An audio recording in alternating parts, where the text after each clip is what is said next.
Hey everyone, Ariel Adams here with aBlogtoWatch, and today we're going to have a very special conversation with Mr. George Bamford. We are both avid watch collectors, and we use eBay a lot to look for watches and to check out what's out there. And today we're going to do just that. George has selected a couple of watches that he's currently interested in, and they really represent his character and his taste as a collector. And he's someone who is a designer and has a lot of accolades. And he and I are both people that really love to chat about watches and also use eBay. So with that said, welcome, George. It's great to be here. Thank you so much. Ariel, this is absolutely amazing. I'm an absolute geek on trying to discover watches. And I think eBay is one of those places where I get that rabbit warren or rabbit hole of going down into this deep rabbit hole of kind of discovery. So I can't wait to be talking about watches. This is awesome. I'm going to admit two things to you, and that is from the list of watches that you sent over, two of them are ones that I myself have recently looked at on eBay, and it was very funny to be like, oh, that's really interesting that George is looking at that as well. Honestly, I think this list, it also describes me. It's a little bit odd, it's a bit cuckoo, but actually the design aesthetic, is really there. And, we've got something about movements, we've got something about actually something that really is one of those holy grail watches. So I'm really pleased. I can't wait to dive in. I think what's interesting is I never thought years ago that we would be having such a public conversation about the very private act of searching for, potential watches to get on eBay. It's been something that probably like yourself, you do a lot in private or on your off time, and all of a sudden we're doing it in front of other people, which is kind of exciting because it's been, very much a private and solo journey for as long as we've been eBay aficionados. Definitely. And that's the thing is, I think eBay really does kind of get you down this, as I keep on talking about rabbit hole, but it really is discovery. You discover something from another watch, another watch, another watch, another watch. And I think that's so great is this whole thing of saying, oh my God, it's got this bracelet, or it's got this, or it's got that. And I think that's one of the things that for me, eBay has opened up for me, is that whole idea of just discovering something new. I think that's a very good point. A lot of people will look at other social media platforms, for example, like Instagram, and believe that it's a great place to discover new watches, when in reality, it's just like you said, eBay is one of the best discovery engines out there for watches. So let's take a look at the first timepiece that you're looking at. This is a LED watch known as the Casquette from Girard-Perregaux. These are very uncommon, and there's been some retro remakes of this watch. But explain a little bit about this timepiece, when it came from, and why is it interesting to you as a collector? It's interesting for me as a collector because this was one of my holy grails. And the gold version that we're looking at now really for me was, it's plated. So you kind of go, why it should be gold, it should be this. I remade this watch with Girard-Perregaux for the only watch auction this year. And that was something for me absolutely amazing, is recreating the Holy Grail. But I'm missing two of the watches in my collection. I got given for Christmas last year a wonderful steel casquette. And I always say it wrong. It's one of these words that every time I talk to a French person, it's like, you've got to say it this way, you've got to say it that way. But this watch, I love the LED. I love the side kind of lighting up. I love that when you kind of go to your wrist and you look at your wrist and you've got that little kind of almost cowl around the design of the watch. I think it's futuristic. I think the size is amazing. I love the bracelet, and especially this gold-plated one. So for me, there's two that I'm missing, is the gold-plated and the black one. But when we did the only watch, we did it in forged carbon titanium, just to pay homage to those two kind of ones that I'm missing. So for me, the GP LED casquette, and I am sorry I say it wrong, but it is one of those things. It is crazy, it's kind of bizarre, and I think this gold plated is good. I don't know what you think of this one. Well, I'm very fascinated as to what the original purpose of these watches were, where the time is indicated to the side. As you said, these are often known as driver's watches. And in the 1970s, when this was coming out, this digital technology with an LED display was really, really top of the line. This was extremely exciting stuff. Today, given the context, we don't view it the same way, but explain a little bit what this would have been like to a consumer in the mid-1970s. What was so exciting about this piece back then? Who would Well, have for worn it? me, well, you think about the future looking, aviator style guys that have gone up on Mars missions, moon missions and things like that. For me, you even think of car design. It was all futuristic. You said it was on, cars, people's wrists that were kind of in the car world. I agree. It's one of those things that you look at it and you think, actually, this is design forward. I think it would be people that were making or designing the great buildings that we see today, that we look at and go, wow, these are amazing. I think that was one of those things that when you look at where we are looking at the future now and saying, oh, the future should be this or the future should be that. Can you imagine when this watch came out, you'd be like, I'm designing the future and I'm wearing the futuristic watch. I think that was the, I keep on kind of jumping forward and thinking 2001 Space Odyssey, that type of person. I think it really does feel like, you're going when most people haven't gone before. And I think that was why this watch is kind of cool. I think the gold plating for me is something that always kind of makes me go, oh, it's kind of trying to be gold, but not gold. But that someone would rock it in gold. You can imagine the clothing that they'd wear. You'd imagine, and it would just be like, oh, okay, that's different. And I kind of think the LED display is one of those things that finding a mint one is always hard. And I think this one for me is one of the mint ones that I'm looking at is, there's always that LED is got a bit of an issue. And I think that's where, what was amazing about the Only Watch is we made a brand new LED movement with Gerard Perregaux for that watch, because it was one of those things that the downfall was sometimes the LED burns out. And you can see that with Hamilton's and some other wonderful digital watches at the time. And I've seen on aBlogtoWatch quite a lot of these digital reinterpretations. And you think about when this came out, and there's people that only collect. I met a Japanese collector, and he only collects LED watches, and I just think that's so freaking cool. You nailed the style for sure, and I think a little bit of additional context would help people appreciate why these were such a big deal. First of all, you had a Swiss company producing a quartz watch that was digital. This was happening a little bit at the time, but years later, you'd never seen anything like that. So it's a snapshot into a period of the Swiss watch industry that is completely unfamiliar to us today. It was also quite early technology for what it was.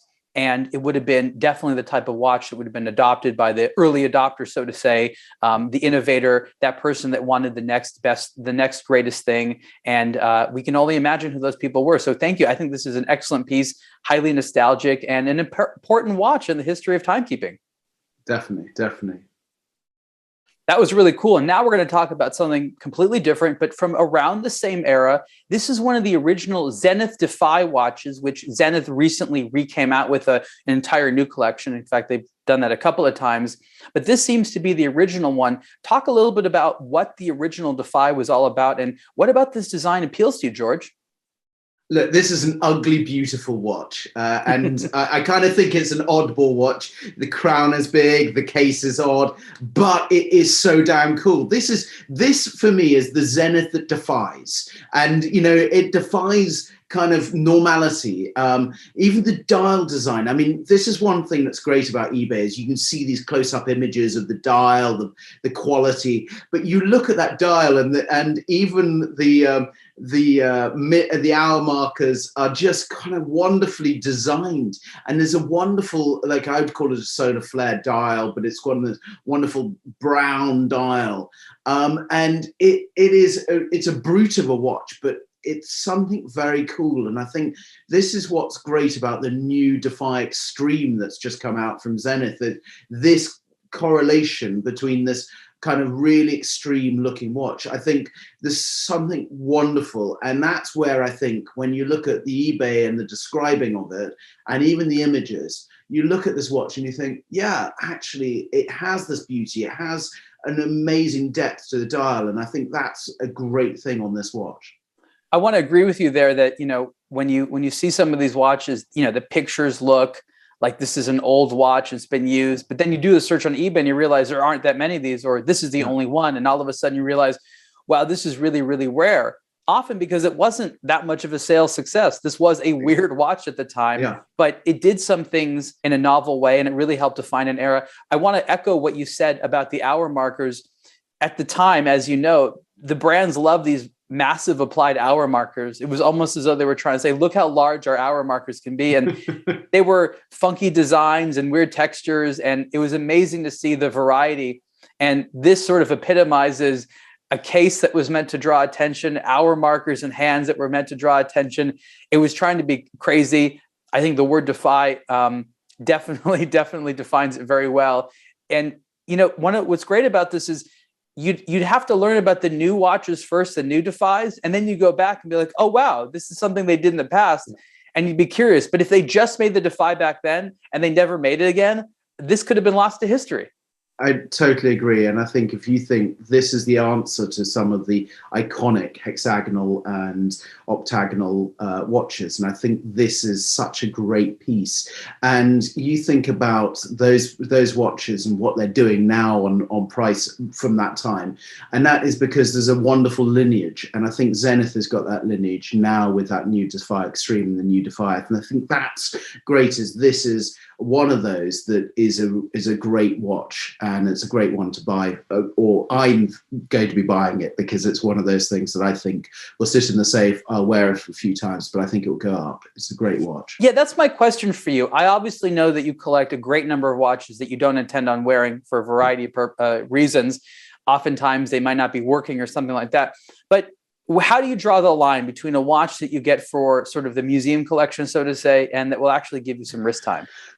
My problem is I have no show ponies. So what I mean is there's no watches that live in the safe. I love wearing them. I put them on and I wear them for me. I never have anything that I can shoot the cuff on and say, hey, look at this watch, because I love each watch. I love the design of it. I put them on and something like this, you know, I love that it's pre-worn. I love that it's kind of just got its own character that then, you know, if I run around and I, you know, maybe knock it or do something, it's just going to rock.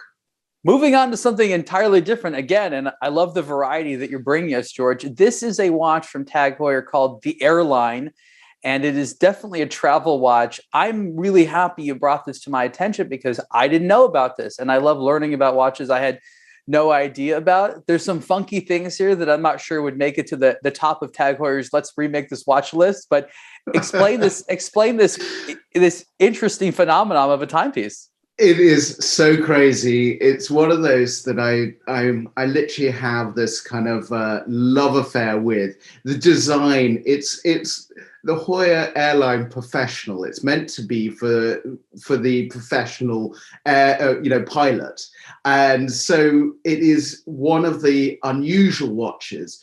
It's a GMT watch, but it's a GMT watch with a crazy function, and because of eBay, I discovered the bracelet. So this was the thing where I've seen on so many other websites, I've seen, you know, it without the bracelet. Because of eBay, I saw the bracelet. The bracelet is the weirdest thing, is it's got every time on the bracelet. I mean, how cool is that? And this watch, I mean, a gilt gold. I'm like, and it's a bicolor, steel and gold. I'm like, who the hell would do this? And you're totally right. I mean, it's one of those that I don't think would be on the top of the Tag Heuer list of let's remake this watch. But there is something freaking cool about it. It is something that makes me smile. Could you imagine wearing this? Or could you imagine a pilot of the day wearing it and going, I know the time in Argentina, and boom, okay, yes, it's +1 or plus or minus this. I think it's so damn cool. It has to make you smile, and it is a true description of a GMT watch. It's very special because it's a real tool watch. You can tell that this wasn't for a fashion audience. This wasn't as a dress watch. This was meant to be a tool for someone, as you said, who was an airline pilot or someone who really needed to know the time zones.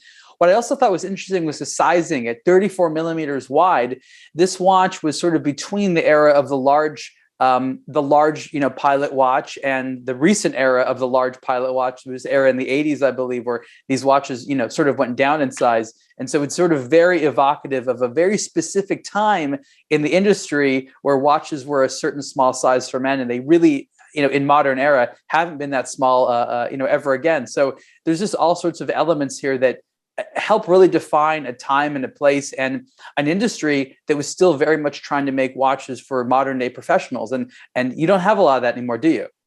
No, I think this is a very, very cool watch. And I think of, this design aesthetic, and you think of Wolf of Wall Street and all those type of kind of design aesthetic for this Hoya watch. And I think that is so damn cool.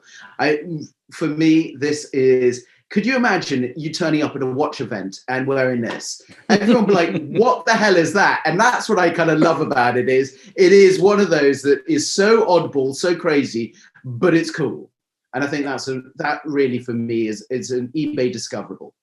And on eBay, all these things are sort of treated equally, right? You don't have maybe the pretentious of a watch collectors club, sneering at you. You get to look at all these things and enjoy all of them in kind of a vacuum, which I think is very healthy for collectors. So in that sense, I really appreciate eBay's bringing us much variety. Definitely. I definitely enjoyed talking about that watch. And this next one is a timepiece that you never would have been able to purchase. This is what's known as a service watch, which is essentially the wristwatch equivalent of a loaner car.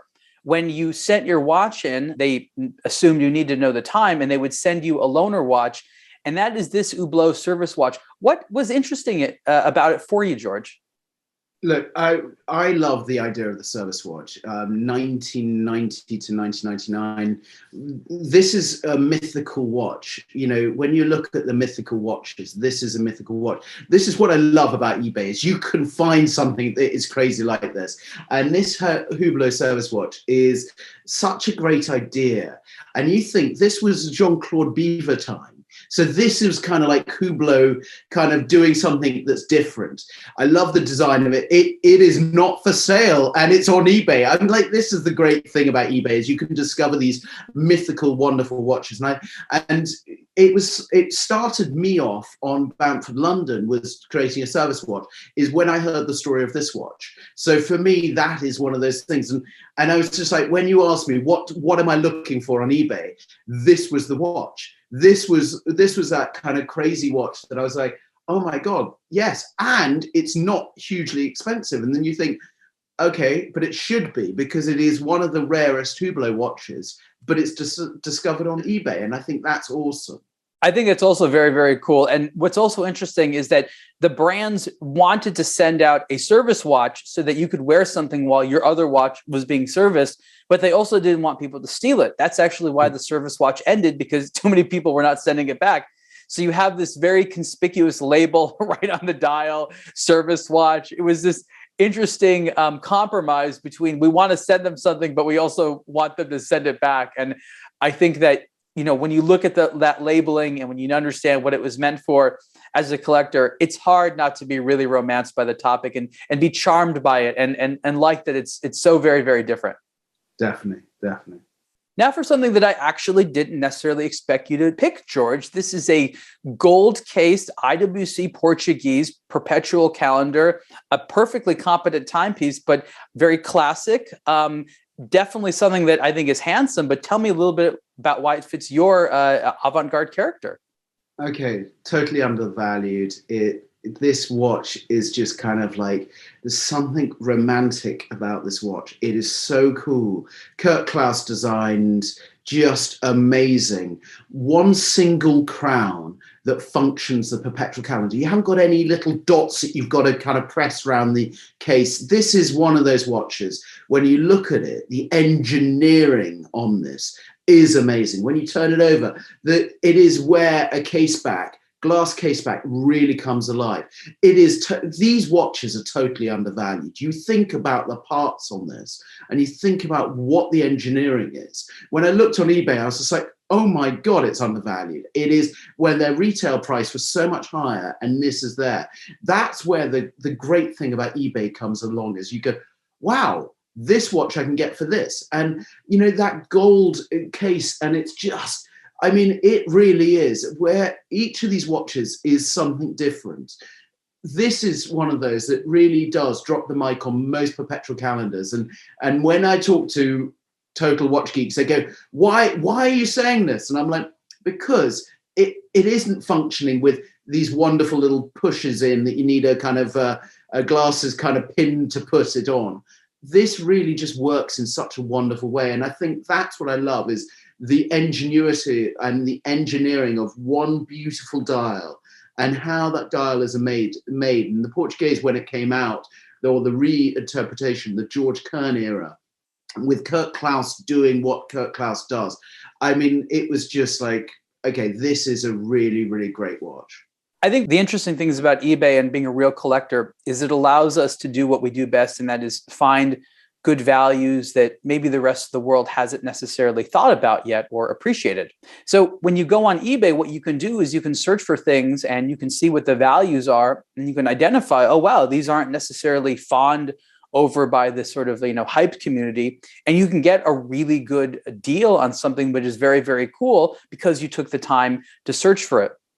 And I totally agree 100% that this is a perpetual calendar with so much more functionality. I think for most people that don't really know, you just see the year, and most perpetual calendars don't have the year. And the fact that they designed a year counter on there just sort of, for me, takes it to another level of coolness. Definitely. Look, I've got one or two of these, and I absolutely love wearing them. I love the size of it. I love that it's almost anti-bling. It's if you know type of watch. And I think that's what I've tried to pull forward on all of these, is if you know, you know. I really enjoyed talking about that watch. And this is the last one, which is definitely up my alley. I will tell you, George, that this Tag Heuer Monaco V4 and the Hublot Service Watch are both ones that I had been looking at recently. So just giving that away, which ones those were. Oh, I'm so pleased. This watch is, for me, one of the best modern stories. You have Jean-Francois Rouchenet as the designer, selling this concept to Tag Heuer, a belt-driven timepiece. Tag Heuer can't get it to work, so they need to hire a guy who ends up being Guy Simon to help make the thing work. He eventually makes it work, and he stays aboard as this sort of head of technical development at Tag Heuer and LVMH to go on to do so many other things. So if it wasn't for this crazy watch that they barely made work, they wouldn't have had all these later innovations in-house at the company. So for me, that's one of the things that this watch represents. What about for you? Okay, so firstly, Monaco, for me, is the holy grail of great watches. The square design, the great watch. But the V4, when the V4 came out, I remember seeing the concepts a while before they, so there was kind of little photographs and all these different things. And I was like, oh my God, that watch is amazing. I want it. And then there was a delay on the launch. And I was like, oh my God, I really want this watch. It's driven by a belt. I'm like, how freaking cool is that? And then when you look at the design of it, you look at the design of the case back and you go, yeah, this watch really is like the ultimate. There's things like the Dark Lord that is one of the ultimate Monacos. There's Steve McQueen's Monaco, and then there's the V4. V4 is really kind of it even in its name, V4 is so freaking cool. And it is one of those, the three colorways. And it just is, it is such a great movement. And Guy Simon, this was one of the great things, is recently I met Guy Simon and we were chatting about different movements. And I said to her, I said, honestly, the best watch that I love out of Tag Heuer from the past with a crazy movement is a V4. And he went, that's very good. And then we kind of went into it and I didn't realize. And then it was one of those things that I was kind of schooled by the ultimate teacher about how the V4 works. And that for me is an amazing thing. And if you look at it, even how the belt system works and how the counterweight is on the back, and it's just such a cool watch. And Ariel, I'm so pleased that these two watches are in your eBay discoverables, because for me, that is the thing, is I'm just watching these. I'm thinking to myself I hate that I'm giving them over to people now, because these are the two things that I'm now like looking at and going, okay, the V4 needs to be this, the service watch needs to be, all these watches need to be at certain prices.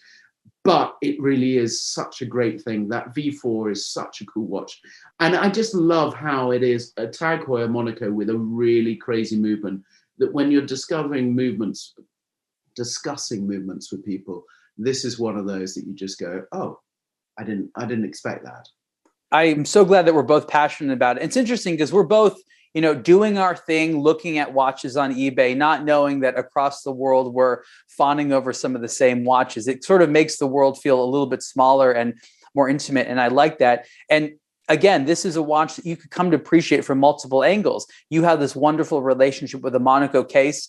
I think it's handsome as well. They definitely wanted to make it more futuristic. And this was during that period where they were trying to make the Monaco a highly futuristic watch. And you have all this experimentation with the various different types of pieces. But this was really it with the V4. The automatic winding system, like you said, that doesn't have a rotor that moves around, but has a linear weight that moves up and down.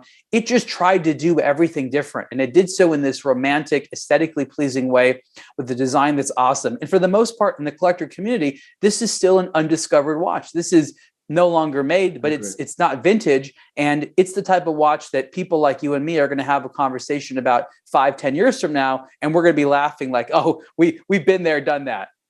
You're totally right. You'll be like, you'll turn up somewhere and everyone go, oh my God, you've got that on your wrist. And you're going to be like, yeah, I bought it X amount of years ago whilst I was doing a blog to watch eBay conversation. I'm like, how cool would that be?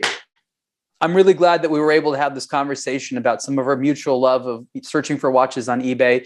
We both spend a lot of time doing it, and it's really fun to chat about it. I again, tend to do it as a solo thing. I'm sure you do as well. But now that we've had the opportunity to chat about it together, it's going to be a wonderful experience for us to go ahead and to do this again, thinking about one another. George, thank you so much for joining us, chatting about watches, surfing on eBay, and we'll talk to you soon. Ariel, thank you so much. I feel like I've been in an AA meeting, Ariel Adams meeting, talking about my addiction of watches. So thank you so much. George, thanks again. And everyone, you can see more content about eBay on aBlogtoWatch, and you can look for George Bamford London watch brand and all the amazing things that they do.